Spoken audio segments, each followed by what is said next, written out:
মাসের মধ্যে মৌলানা মতিউর রহমান নিজামী এবং নুরুল আমিন, যিনি তখন সেক্রেটারি ছিলেন শিল্প মন্ত্রণালয়ের, এবং যার মামলা অ্যাবেট হয়ে গেছে, মৃত্যুবরণ করেছেন ব্রিগেডিয়ার জেনারেল আব্দুর রহিম।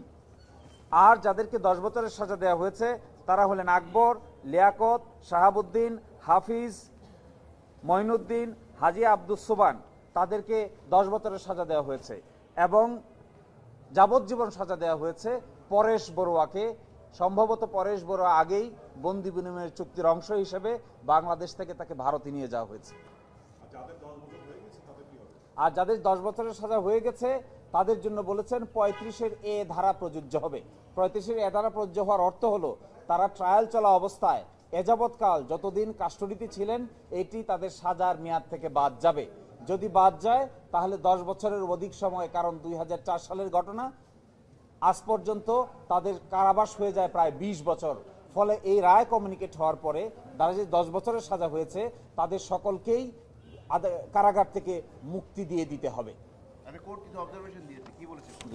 কোর্টের যে মূল অবজারভেশন বলেছেন যে কোন একটা ট্রায়াল হওয়ার মূল উদ্দেশ্য হলো অপরাধের শাস্তি দেওয়া, আবার একই সাথে উদ্দেশ্য হলো নিরপরাধ ব্যক্তিকে যেন সাজা দেওয়া না হয়, এটাও ট্রায়ালের উদ্দেশ্য। এবং তিনি বলছেন যে পুলিশের দায়িত্ব হলো প্রপার ইনভেস্টিগেট করা, প্রপার আসামিদেরকে প্রপার এভিডেন্স আদালতের সামনে উপস্থাপন করা। পুলিশ যদি সেটি ব্যর্থ হয় তাহলে আদালতের সামনে খুব বেশি কিছু করার থাকে না। এবং তাই বলেছেন যে ফেয়ার ট্রায়াল হলো ন্যায় বিচারের পূর্ব শর্ত। যারই বিচার করা হোক না কেন, যে ঘটনারই বিচার করা হোক না কেন, যত হিনাস ক্রাইমই হোক না কেন, অবশ্যই দেখতে হবে ফেয়ার ট্রায়াল হয়েছে কিনা, এটা তার পূর্ব শর্ত মেনটেন করতে হবে। এবং তিনি বলেছেন এর মূল উদ্দেশ্য হলো proper investigation, proper trial, proper ব্যক্তিকে সাজা দেওয়া। ইমপ্রপার ব্যক্তিকে সাজা দেওয়া কোনো বিচারের মূল উদ্দেশ্য হতে পারে না।